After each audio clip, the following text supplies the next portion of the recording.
Assalamu alaikum, distinguished guests, esteemed speakers. Ramadan Mubarak to everyone. May this Ramadan purify our souls and enlighten us, inshallah. Firstly, I feel compelled to address the urgent situation in Gaza.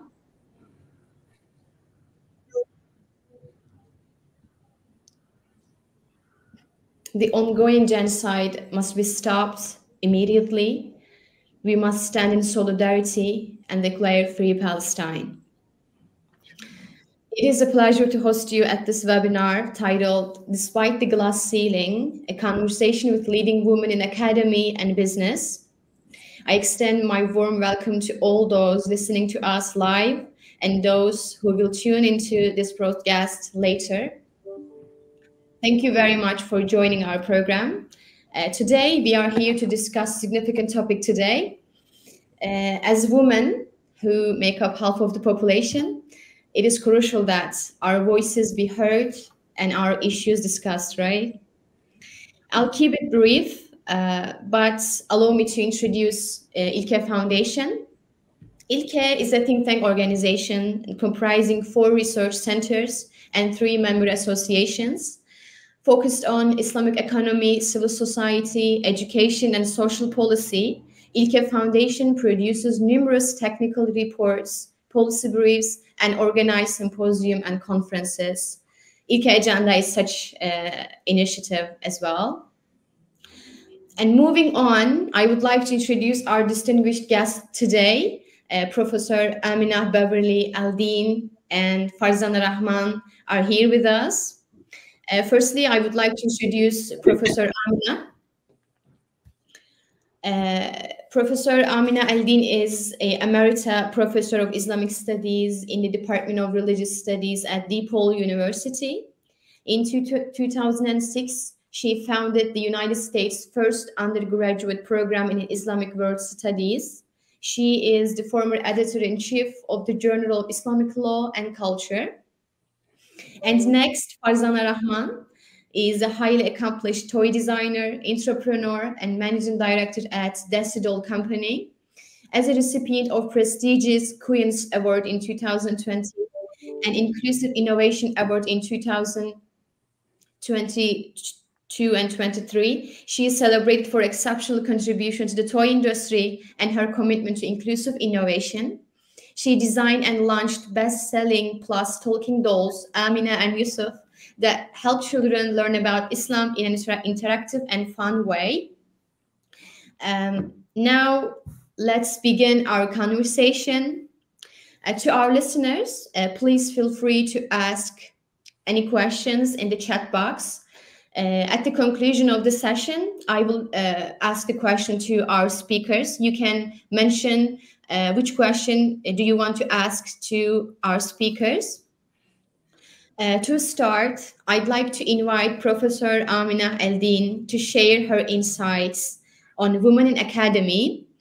Professor Amina, floor is yours. I'm excited to hear your contribution. You have 20 minutes. Oh my goodness, that's a long time. I was just getting used to Farzana's toys, which I want one of each. I think that the Western Academy, especially here in the United States, is a largely male academy that women have invaded. And they had to do an invasion to get into departments, to get to be department chairs, because the hierarchy of academia is male. That's number one. Myself, being African American and Muslim, and female, made it all the more difficulty. And since I'm an Islamic studies professor, many universities here in the United States have Middle Eastern studies, and they have South Asian studies. A few have African studies, but they don't come under the umbrella of Islamic studies.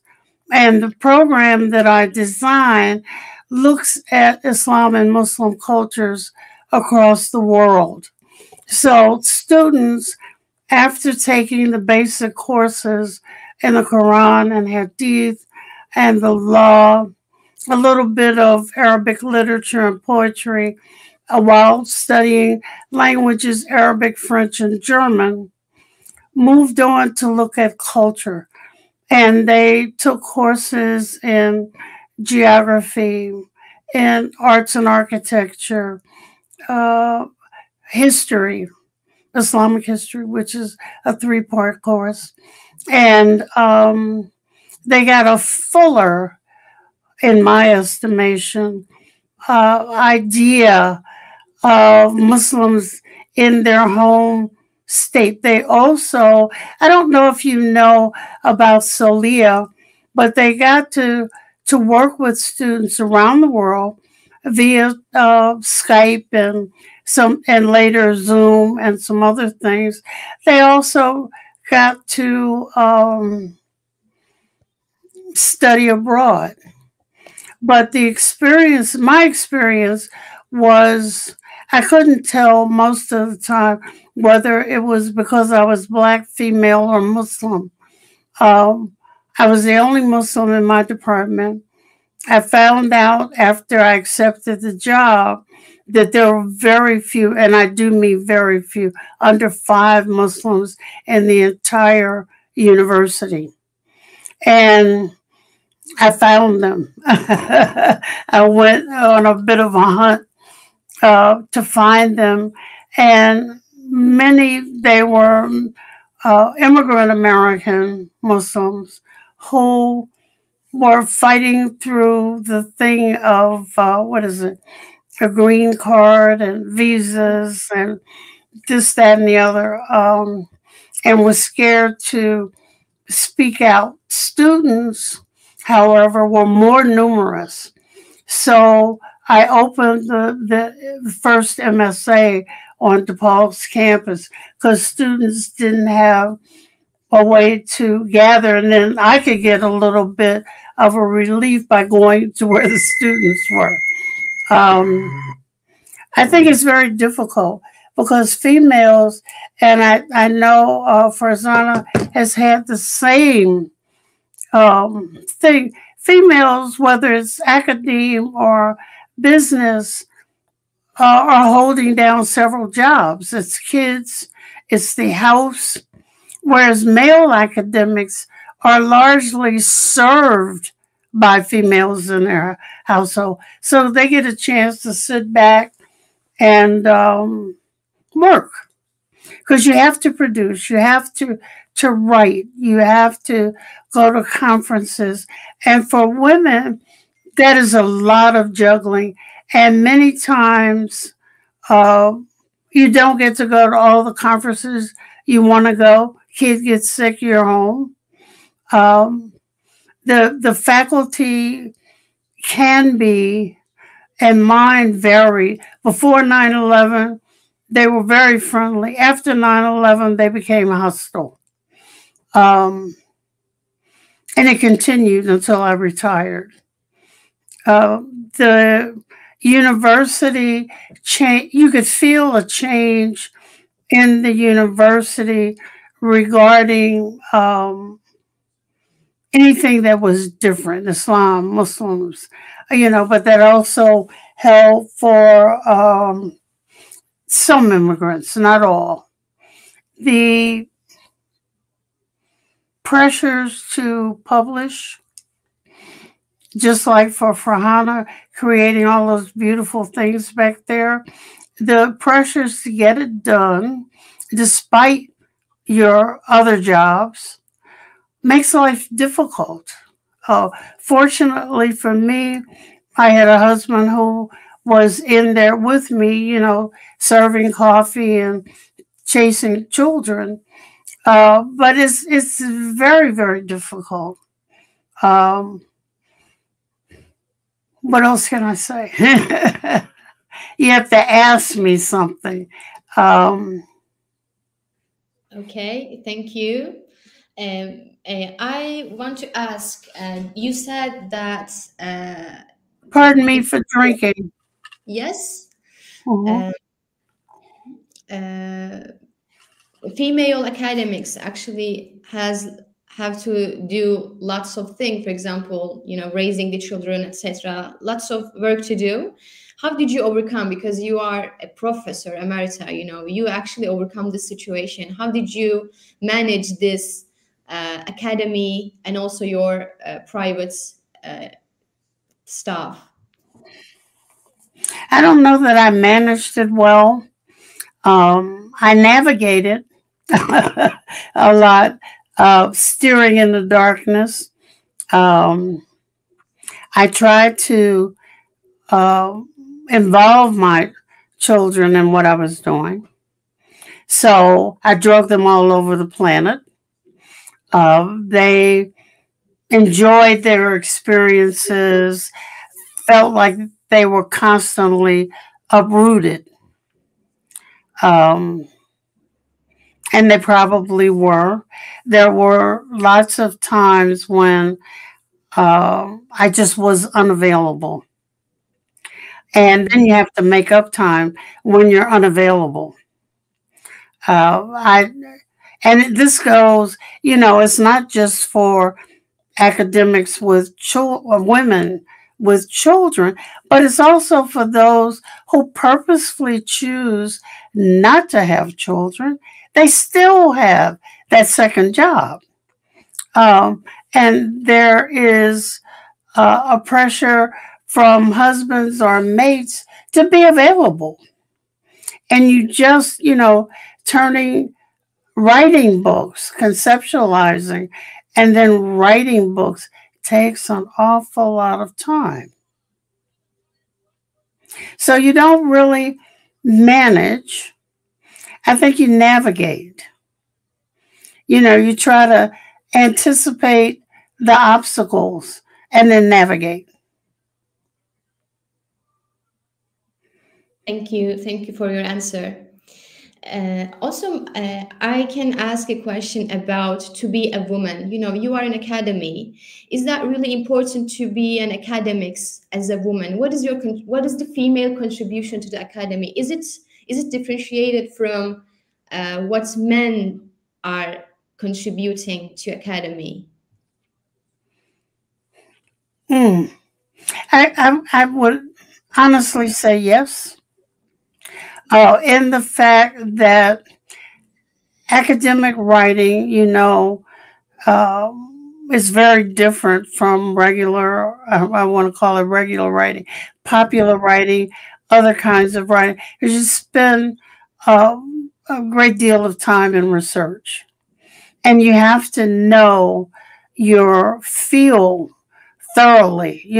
If I want to quote Ibn Taymiyyah, I got to have a whole list of what I want to quote from him. You know, um, I think men, the pressure is on to be stellar, okay? Because there is a promotion ladder inside of academia. Many are hired as what they call tenure track professors, meaning they're on a track and they have anywhere from, depending upon the university, 6 to, I think it's 10 years to publish their hearts out, articles, books, whatever, collaborations, and also belong to a number of conferences in their field. Um, the next step, if you pass, because you kind of come up for tenure, where your faculty evaluates you, the college evaluates you, and the university panel evaluates you. The when you if you're successful, then you become an associate professor with tenure. Right? That's the next step. But there's some intermediate. You can get tenure and not get promoted because you haven't published enough. And then there's a third rung on that ladder that is the full professor, right? And you really have to have published articles, books, depending upon the field, and made a name for yourself in that field. And then the last little hurdle is the emeritus. And that's when you're on your way out, like me. Yay! I made it through. But they're rungs. Men, however, I knew quite a few men who got promoted who didn't do the publishing. They may have had one book and got through 2 rungs. There was this thing of, for men, you could pull them off of the teaching track and then put them in administration. That was another way of promoting and keeping them. Many women didn't make the tenure gambit. I remember one protest because they were, while I was there, really getting a robust gender and women's studies program. And several women were not getting tenure and were saying, why? Look at what they published there. They have community ties. They're in the community. They're doing interviews on TV. And it was because of the politics. Many of the Muslims after 9/11 got nowhere also. They just didn't, they were ready to climb the rung. The rung kind of disappeared.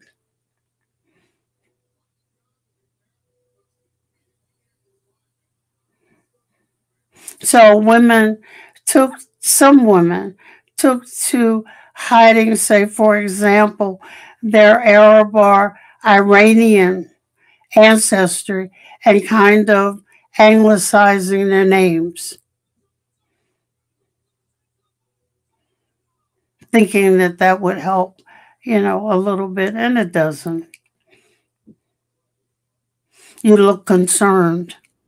Thank you. Thank you for your contribution. I will, inshallah, go back to you. Let's continue with Farzana Rahman. Okay, please, floor is yours. Assalamu alaikum, everybody. Thank you very much for having me, and thank you so much, Professor Amina, for the Hi, welcome. And thank you, Risha, for having me on today. I really appreciate you choosing me and inviting me. It's my pleasure to be here. So I'm going to talk a little bit about my journey and the challenges that I faced becoming a businesswoman. As a small introduction, I think Bushra highlighted that I am a Islamic toy designer, but I always haven't been that. I've come from a background of investment banking. I used to work for the best 20 years in an investment banking environment. And I had my daughter, and I was struggling with the whole work-life balance. And I was working, even though I had a flexible and considerate employer, you could say, and I was able to work 9 to 5. I still struggled with the logistics of it, where I had to drop my daughter to in the morning, run to catch a train, get to work on time, put in a full day's work, and then leave in the evening, run to catch a train so that I could reach the childcare on time, so that I wouldn't incur any fines, for late pickup. And so I felt that I was constantly running, and the time that I had with my daughter at the time was very limited in that, I would have her to just literally feed her dinner, give her a bath, and put her to bed.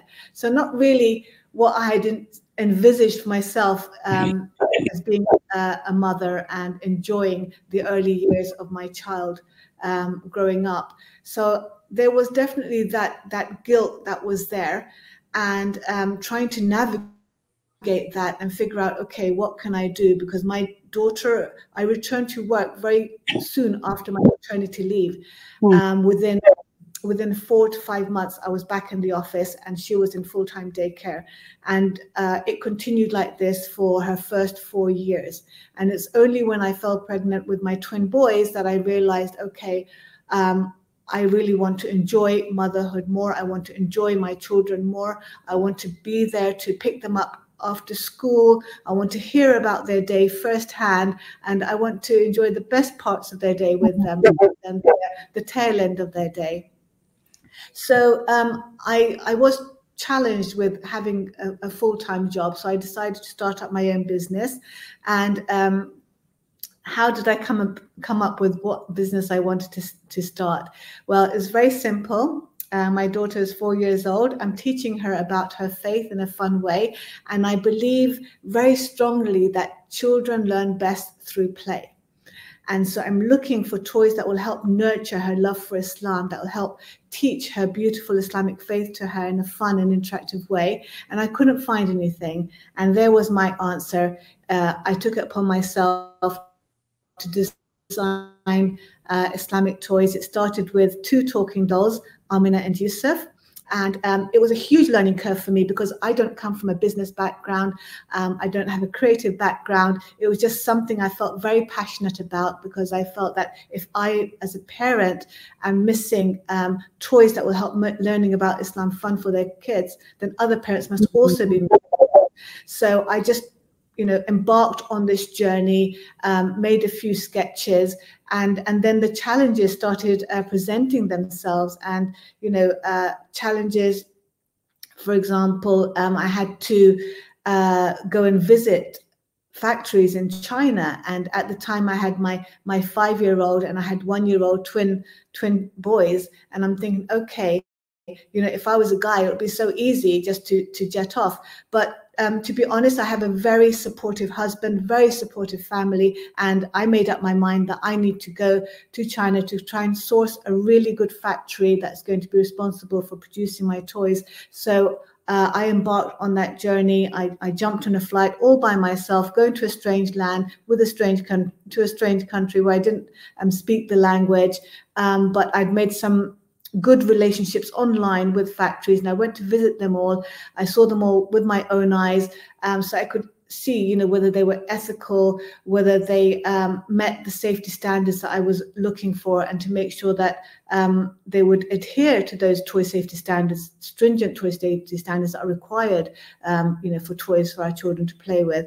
So that was for me a huge challenge, leaving behind my children and going away for several days. And alhamdulillah, that was a very successful trip. And I did manage to secure a really good factory to produce our first set of Amna and Yusuf dolls.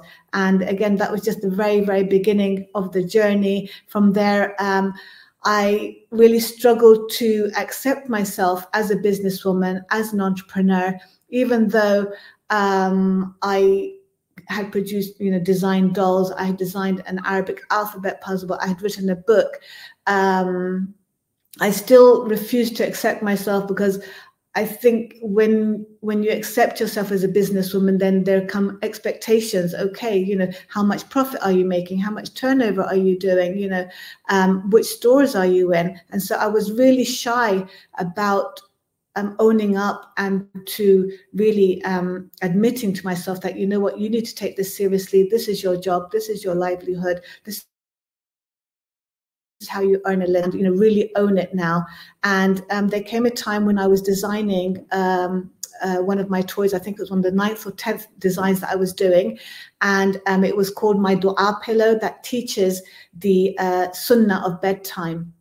And it's a toy that the idea came to me as I was sitting at the edge of my children's beds, and every night I would, say to them, okay, recite Ayatul Kursi with me, recite the 3 Quls with me, let's say the bedtime dua together. And I thought, there must be a more fun way for them to, enjoy this bedtime. And that's how I came up with the design idea of the dua pillow, which had these beautiful bright lights, and that would become their bedtime buddy. And so they could also start to learn the du'as by themselves. And I think it's when I launched that du'a pillow that I actually felt, yes, you know what, I feel very accomplished right now, because when that du'a pillow was launched, it was actually sold out before the du'a pillow even hit the shores of the UK. So then I thought, you know what, I'm doing something really good here. There's a demand for it. And the feedback that I was getting from parents was just amazing. How they relayed to me that their children were learning effortlessly just through play. And so I was achieving my objective, which was, you know, nurturing love for Islam in our children through fun and interactive toys. So that's when I started thinking, actually, you know, I am a businesswoman, and yes, I am doing my best to be a success at this. Some other challenges that I faced along the way, I have to admit, sadly, is that you know, we have a lot of copycats and a lot of people that are trying to take shortcuts. And I'm not even shy to say that they were male people that were coming forward, male businessmen that thought, hang on a minute, this is a really good idea, and let's create something very, very similar.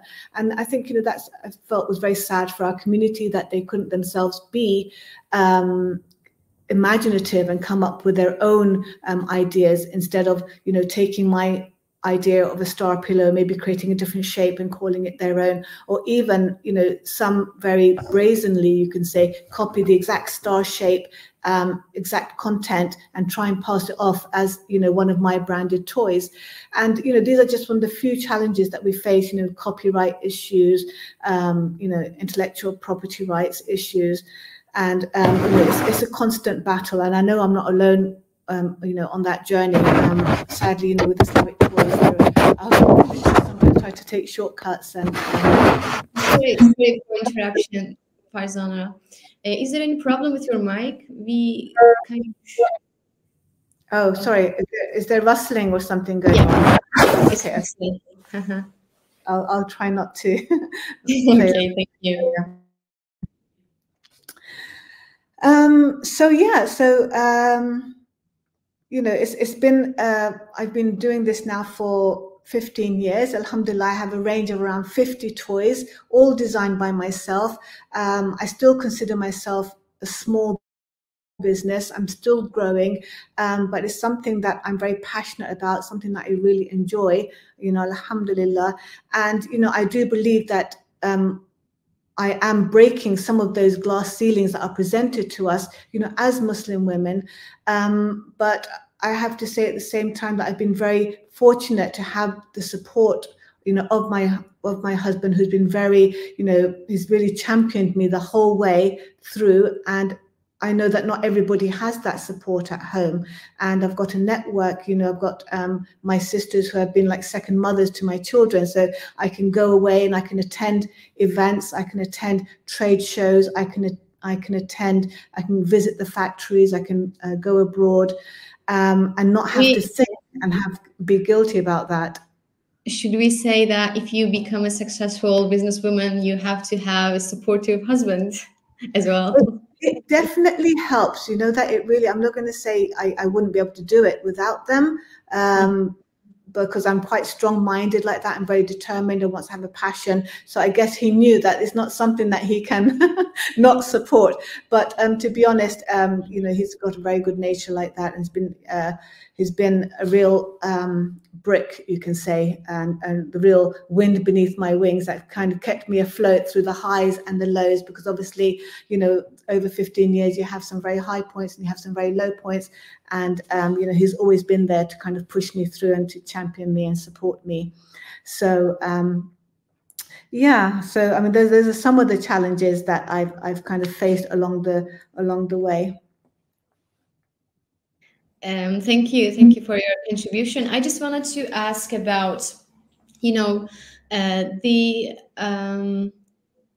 what differentiates the challenges of Muslim women in actually both academia and business sector from non-Muslims women, apart from the gender hierarchies?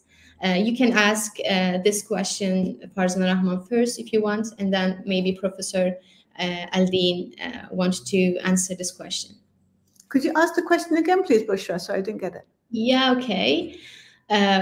Actually, I'm wondering what differentiates the challenges of Muslim women in both academia and business sector, apart from the non-Muslim colleagues? You know, we are as a Muslim woman face some challenges, but maybe non-Muslims women cannot.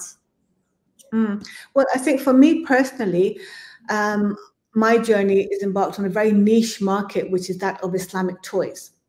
Okay, so you wouldn't find somebody who's non-Muslim embarking on Islamic toys. And for me as well, it's been very much of an educational journey for myself as well, because I'm in creating these toys, I'm educating myself, okay, you know, with the tajweed, with the pronunciation, and making sure that everything sounds correct. And like I said, it's very much a niche market I've entered, and it makes it more challenging because my vision for my business is to take it mainstream, because I think it's very important for our children, especially in this climate, to see toys that are representing them in mainstream stores, and not just, you know, when they visit an Islamic bookstore or when they visit the store in the mosque. My vision was to make, you know, to build confidence in Muslims so that they could see toys that are representing them. So, you know, whereas non-Muslims might be creating toys that are, you know, for mainstream anyway, you know, whether it's one of these high brand toys like Peppa Pig or Barbie, you know, they have different type of challenges, you know, competing with each other. But my challenge is trying to make Islamic toys more visible on the shop stores, and it's a very, very difficult challenge, because it's not something that they easily understand and see the need for. But we are living in a climate where, fortunately, retailers want to be more diverse. They want to show, you know, black dolls. They want to show white dolls. They want to show, you know, disability in dolls. They want to show, you know, the whole spectrum that, you know, we're not all the blonde-haired, blue-eyed Barbies anymore. You know, even Barbie has evolved to, you know, you see Barbie in a wheelchair now. You'll see a black Barbie. You'll see Barbies with, you know, with career aspirations, and that's really, really important.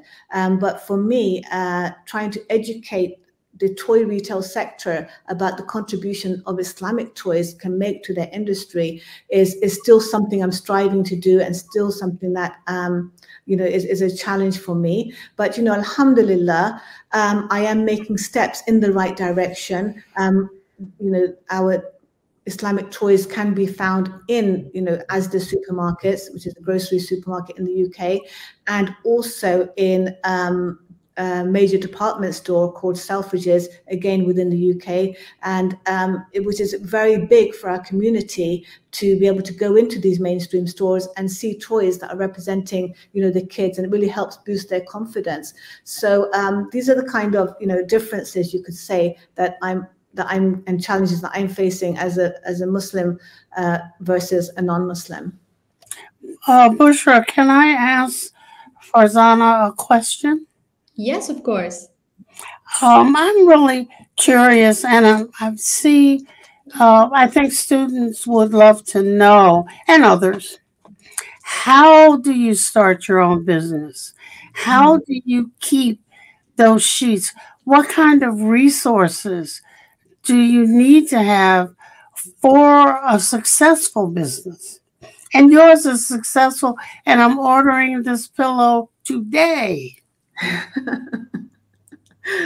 Yeah, I mean, of course, you know, it's a question that I get asked often. How do you start a business? And, you know, when I started my business, I didn't know. Like I said before, I didn't have a, you know, business background, but I had a passion, I had an idea, and that's kind of what drove me. And I literally banking. You were banking, so you know about numbers and money. Yeah, I know about numbers and money, but not from the business perspective.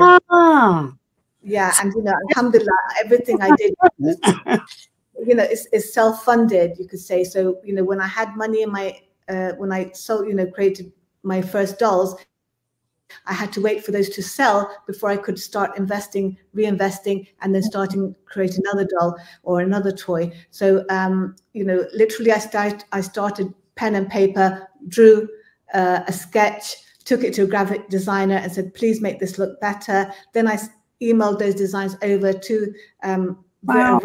factories, and then I got samples made, and then based on those samples I went to China and I researched factories out there, and then I had a shipment of dolls come through, and it was very much it was very laborious work. I unloaded the first container of dolls with my own bare hands, with my husband's help. Uploaded them into a self-storage container, and sold one piece at a time until we, word spread, and we were able to find our very first Islamic book retailer, which was, a challenge in itself. And then from there, the business grew from there, really. But it was very slow, steady, organic process. I was in no rush to grow the business overnight. This has really been a labor of love over the last 15, 16 years. Alhamdulillah. I hope that answered your question to some extent. Actually, we have a question from our audience. Let me read it. As a woman, this question is to Farzana Rahman, I guess, because it's about the business. While I want to show solidarity with women, especially in business life, I find it more difficult to work with women than with men. I think some women may act more conservatively because they find these positions difficult. What do you think about this topic? What do you think about this subject? Women not liking to work with other women? Yes, it is. The listener says that it is more difficult to work with women than men. Why? I'm not sure. I don't feel that. I love working with women, to be honest with you. I much prefer working with women than in men. But I must admit, I try not to show any discrimination in that respect. I think men and women both have equal merits and are, they have different environments in which they excel. And I have no issues working with women if they don't have any issues working with me. I don't have any, what's the word? I treat everybody equally. It's not like I'm better than them or they're better than me. I think everyone has, positive contribution that they can make. Everyone has their strengths, and it's just a matter of respecting everybody. Everyone's not the same, but everyone's got a skill set that they're born with, that they learn, and that they can bring. I think working with women is great. Everyone's got their own personality. At the end of the day, as long as you get along with them, that's the important thing. Mm-hmm. Sorry. I know. I wanted to say fascinating. I just wanted to ask this question to both of you, actually. When a woman wants a fair share in distribution of work, household work duties, they are not accepted by society, actually, because they don't comply with the social norms, because women do have to do household works, for example. And that's why women feel inadequate and accepted, I guess. What would you suggest about this? How can we navigate this unaccepted and inadequate feeling inside us? That's a hard one. Because women typically have in their heads how they want their homes to look. For example, and they're going to buy and arrange and rearrange and all of that stuff all the time, right? The demands of children on, if there's a two-parent household, the demands of children on their mothers is very different than their demands on their fathers, no matter how hard you try. I remember watching my son mop the floor, and I decided he was pushing the dirt around because he didn't want to mop the floor.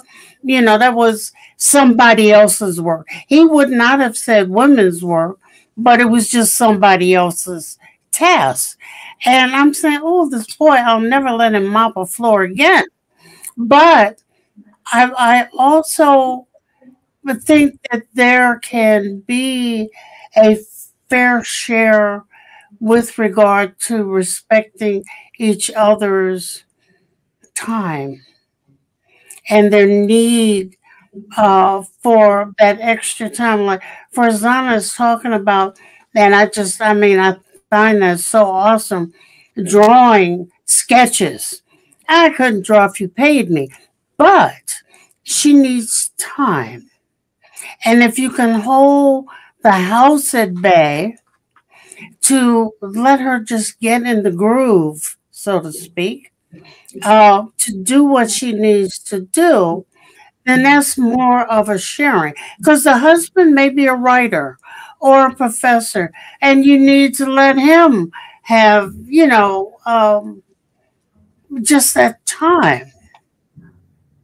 That was the only thing I found coming up with concepts, whether they're for dolls or for books or for getting prepared to teach a class. You need time, reflection time.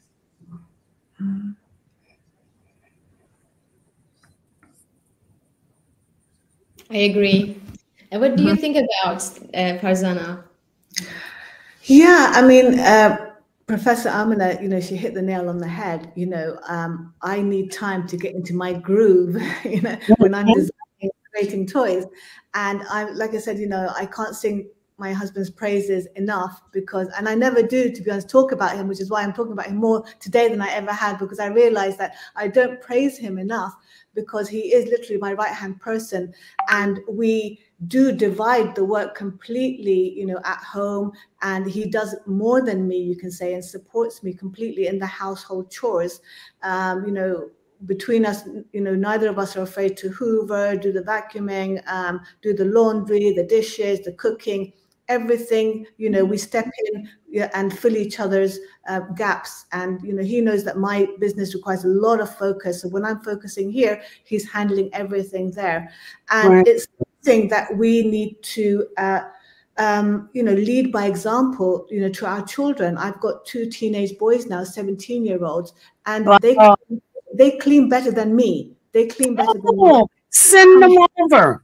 Send them over. They've seen the role model of their father.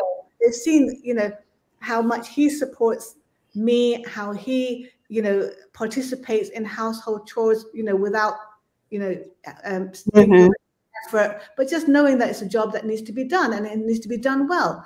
And they've seen that, and he's been an amazing role model to them as well. So they're also they're not shy to pick up the vacuum or mop or clean or wash or polish. They will do that, and I think it's our responsibility as mothers to make sure we ingrain that in our children and lead by example. And give them that leeway. Yes, your son's going to make a mess, trying to sweep up, but that's part of his trick. Yeah. Make a bad cup of tea, and they'll never ask you to make a cup of tea again. But make sure he just keeps mopping that floor until you're happy. I love it. Well, Bushra, let me ask you: in the think tank that is running our wonderful talk here, how many women are there? Actually, we have approximately 20 personnel. The whole thing that is done in İLKE Foundations, doing by women. There are lots of men in our board of trustees, but the all researchers like me are women here. The women doing great job in Turkey, I think. Because oftentimes we talk to women like the title of a glass ceiling, but we have women like you, very intelligent, who are thinking their heads off. Yeah. Thinking about the issues in community and how to solve some of the problems. Mm-hmm. While you're mopping and dusting and running the vacuum cleaner. Sorry, I didn't get the what do you say? Could I you know, repeat I'm saying while you're dusting and mopping and running the vacuum cleaner, you're thinking about the world. it? Professor, here, we are in Ramadan, and we are right now waiting the iftar time in Turkey. I'm not sure what the time is in London. However, here I would like to come up a new session about the advices and how can we overcome and how can we resolve the challenges that women face, because the professor Aldin and Farzana Rahman talk about the challenges that they face in academy and businesses. What do you have? Do you have any advice to resolve these challenges? We have in Turkey, and there are lots of people, there are lots of young women listen to us and wonder how can we, for example, dealing with the inadequacy, how can we become a success, how can we become a award-winning businesswoman, how can we become a professor? Because in Turkey, for example, there are lots of researcher and MA students, doctorate students. However, the female professor is less. Uh, the woman cannot go beyond the glass ceiling, I guess, in Turkey and all over the world. What is your advice? I wonder this very much. Well, one of the ways, oh, I heard an echo. One of the ways, and I know that, um, I have taken to mentoring, listening to the challenges, um, and listening and listening some more and helping women especially think through theses, dissertations, papers, just concepts, being a sounding board. And I think that will change because it's really about your confidence level. And many women grow up not in homes where the confidence is not instilled. They have moral integrity, they have lots of things. Confidence they're lacking. Um, and it might be because they haven't been out there and been tried so that they can move, up that ladder that allows you to get the confidence that you need, that yes, you can. And that get used to hearing your voice on the table. Because one of the things the Muslim women in my class, and there weren't that many, most of the students I taught about Islam were non-Muslims, thousands of them. Some became Muslim, but the Muslim women in the class, one of the things that they seem to have been taught in Islamic school was to be shy. And I'm saying, well, where's your voice? Speak, and they didn't know they had a voice, and as they learned to talk, confidence rose. It's okay to make a mistake, clarify, move on. But mentoring helps. And I think all of us who have, I don't want to say made it, but have tasted success, can't leave the younger ones behind. Thank you for your answer. The confidence is very significant. Inshallah, all of young women have this very big confidence and become Professor Aldin and Farzana Rahman, inshallah, in the future. They call me up. I wonder, what is your opinion regarding this, Farzana? Yeah, it's not easy to start your own business, for sure. It's not easy. And, sometimes I wonder if I would recommend it at all, to be honest. There was a time I go, yeah, great, start your own business. It's fantastic. Go for it, do it. But to be honest, It's hard work, and I'm not going to say it's not. It is 24/7, and sometimes I envy so much people and women that just doing the 9 to 5 or limited hours work, where they can leave the office and come back, or leave their workplace and come back and just enjoy the evening without having anything at the back of their mind. Whereas when you have your own business and you're the boss, 24/7 your mind is ticking, and it's really difficult. I still haven't mastered the art of relaxing and switching off and unwinding. I'm hoping that time will come, but at the moment, because the business is still growing, it's a real challenge for me personally. I struggle to take a holiday. I still have laptop with me all the time. I'm checking emails, constantly. So everything is possible. If you put your mind to it, you can achieve what you want to achieve. Do the self-development courses, do whatever courses you need to boost your confidence, to boost your skill set, to become good at what you're doing. Find a good mentor, and start taking steps in that right direction. But yeah, starting your own business, I would just say that it's not easy, but yeah, if you've got the appetite for it, then definitely go for it. But don't be fooled, sometimes I'm just like, why did I start this? But alhamdulillah, we're all exactly where we are supposed to be. So I always thank Allah for that. MashaAllah. We come to an end as we conclude our seminar, our webinar. I'd like to thank you, Professor Aldeen and Farzana Rahman, for your contributions and insights shared today. Your experience is quite valuable and beneficial for young women at the beginning of their academic and business life. Inshallah, they will benefit from you. Thank you so much. No, thank you for inviting me. And Farzana, I've got something else to buy here. No, thank you so much, Bush. I really appreciate it. And just so you know, it's almost 2 o'clock in the afternoon in the UK, so we are having iftar in about 4 hours. And what time is it in Turkey now? Actually, after 1 hour, inshallah, we will open the iftar. Yeah. Okay, oh, my goodness. Really? I am in Istanbul. It's 10 o'clock in the morning here in Maryland. Yeah. You've got a long day ahead of you still. Thank you. Thank you for your time.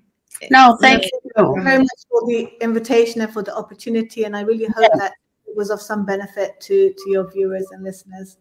Inshallah. Inshallah. Okay.